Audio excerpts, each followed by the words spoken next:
खबर उत्तराखंड के देहरादून विकास नगर से, जहां आज भाजपा प्रदेश उपाध्यक्ष ने विपक्षी पार्टियों पर लगाए किसान बिल पर राजनीतिक रोटियां सेकने के आरोप। जी हां, बता दें कि खबर देहरादून के विकास नगर से है, जहां आज भाजपा प्रदेश उपाध्यक्ष ज्योति प्रसाद गैरोला ने फोर ईयर होटल विकास नगर में पत्रकार वार्ता की। पत्रकारों से वार्ता करते हुए उन्होंने कहा कि किसान बिल पूर्ण रूप से किसानों के हित में तैयार किया गया है और इससे किसानों को सहूलियत मिलेगी, परंतु विपक्षी पार्टियां अपनी राजनीतिक रोटियां सेकने में लगी हुई है और किसानों को गुमराह कर रही है। इस बिल के आड़ में किसानों को भड़काने का काम कर रही है, फिर चाहे उसमें टुकड़े टुकड़े गैंग हो, नक्सली हो, अवॉर्ड वापसी गैंग हो या फिर कोई भी देश विरोधी ताकतें जो अपनी राजनीतिक रोटियां सेकना चाहती है। प्रदेश उपाध्यक्ष ने कहा कि किसानों के इस आंदोलन में स्पष्ट हो जाता है कि किसानों के बीच में नक्सलियों, देश विरोधी गतिविधियों के पोस्टर, स्लोगन आदि इस बात की ओर इशारा करते हैं कि राजनीतिक पार्टियां विरोध प्रदर्शन में लोगों को सरकार के खिलाफ गुमराह करने का काम कर रही है और उकसा रही है। प्रदेश उपाध्यक्ष ज्योति प्रसाद गैरोला ने कहा कि बिल को लेकर जो भी किसानों के मन में शंका है, उसको देखते हुए पार्टी के कार्यकर्ता किसानों के मध्य जाकर किसानों को बिल के बारे में जानकारी दी जाएगी, जिससे किसानों को समझ आएगा कि इस बिल से किसानों की आय इस बिल के बाद दोगुनी हो जाएगी। उन्होंने कहा कि बिल में मोदी सरकार ने यह विकल्प भी दिया है कि किसान अपनी फसल का मूल्य स्वयं तय करें, चाहे किसान फसल को मंडी में बेचे या प्रदेश से बाहर। सरकार ने किसान की बागडोर अब किसानों के हाथ में ही दे दी है, अब बिचौलियों का कोई खेल नहीं हो पाएगा। कैमरामैन नवनीत कुमार के साथ संवाददाता राहुल सिंह की रिपोर्ट, डीसीपी न्यूज, विकास नगर, उत्तराखंड। ये जो नारे लग रहे हैं, जहां किसान बैठे हुए हैं, उनको कौन गुमराह कर रहा है? इन आंदोलनों पे दूसरी तस्वीरें क्यों लगाई जा रही हैं? हनामुल्ला जैसे गैंग, खालिस्तान की बातें, जेल में बंद नक्सलियों की बातें, देश को तोड़ने वाले ऐसे अराजक तत्वों की बातें, ये वास्तव में किसान का भला करने वाले लोग हैं क्या? और मैं पूछना चाहता हूं विरोधी पार्टियों से, विपक्षी पार्टियों से जो इस आंदोलन में अपनी शिरकत कर रही हैं, क्या शरद पवार जी जब कृषि मंत्री थे तब उन्होंने इन बातों का समर्थन नहीं किया था? क्या इन बातों का समर्थन मनमोहन सिंह जी ने नहीं किया था जब वो प्रधानमंत्री थे?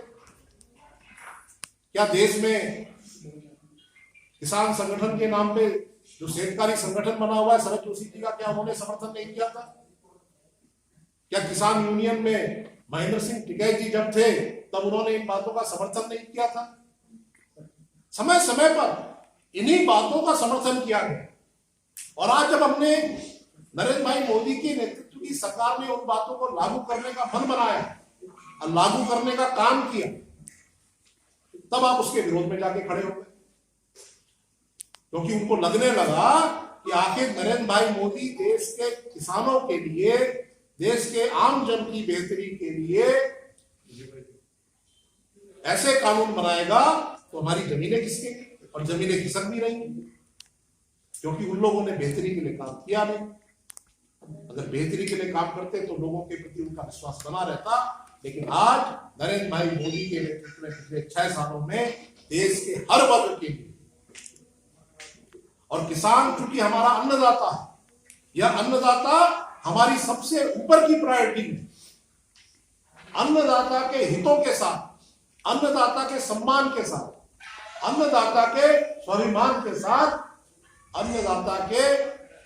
हितों के साथ कभी भी कोई अनदेखी करने का काम हम सोच भी नहीं सकते। आज लगातार और लगातार किसान को मजबूत करने की दिशा में भारतीय जनता पार्टी, नरेंद्र भाई मोदी की सरकार काम, उनकी फसल के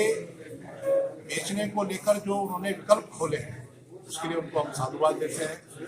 और जो संगठन आज इसका विरोध कर रहे हैं, उनकी अब प्रकृति बन गई है कि नरेंद्र भाई के हर अच्छे कामों का विरोध कर रहे हैं। और मुझे लगता है कि यह विरोध, चाहे वो नक्सली फोटो जो दिखाई दे रही है उनके विरोध में, चाहे वो टुकड़े टुकड़े गैंग उसका विरोध वो दिखाई दे रहा हो, अवार्ड वापसी गैंग उसमें दिखाई दे रहा हो, देश विरोधी और देश को तोड़ने वाली ताकतें उसमें दिखाई दे रही हो, यह ना तो किसानों के हितों में कभी रही है, न किसान के हितों का संरक्षण उन्होंने कभी किया है। और मेरा इस प्रेस के माध्यम से अपने सभी किसान भाइयों से अनुरोध है कि वह इस लोगों के द्वारा फैलाए गए भ्रम है उनसे गुमराह ना हो और जो हमने बेहतरी के लिए काम किया उनको पढ़े समझे और वास्तव में यह जो कानून लाए गए हैं किसानों की आमदनी को दुगनी करने की ओर ले जाने का काम करेंगे। और जो ये लोग विरोध कर रहे हैं समय पर धीरे धीरे लोग इसको समझ में भी आएगा इनका विरोध किस प्रकार से नाजायज है और जिस तरह से वो चेहरों को दिखाने का काम कर रहे हैं बहुत ही दुर्भाग्यपूर्ण है, चिंताजनक है, देश के लिए यह ठीक नहीं है। क्या मानते हैं कि भाजपा में जो है इस कानून को भी जो है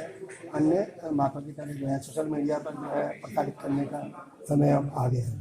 नहीं, हम लगातार चाहे वो मीडिया हो चाहे सोशल मीडिया हो चाहे हम अपने कार्यकर्ताओं के माध्यम से किसान चौपालों के माध्यम से प्रेस वार्ताओं के माध्यम से यह जो कानून हमने बनाए हैं इनकी इससे किसानों की क्या बेहतरी हो सकती है,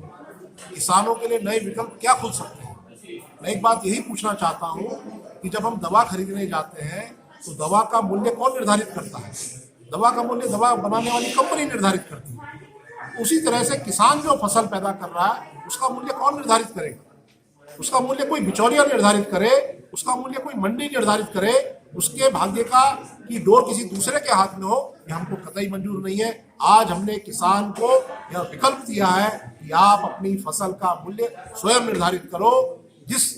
मूल्य पर आप बेचना चाहते हो, चाहे मंडी में बेचना चाहते हो वहां जाने के लिए स्वतंत्र हो, मंडी से बाहर आप जाना चाहते हो वहां जाने के लिए स्वतंत्र हो, अपने प्रदेश से बाहर उसको बेचना चाहते हो उसके लिए आप स्वतंत्र हो। अब हमने किसान को उसके भाग्य की डोर उसी के हाथों में दे दी है, किसी दूसरे बिचौलिए की आवश्यकता नहीं है।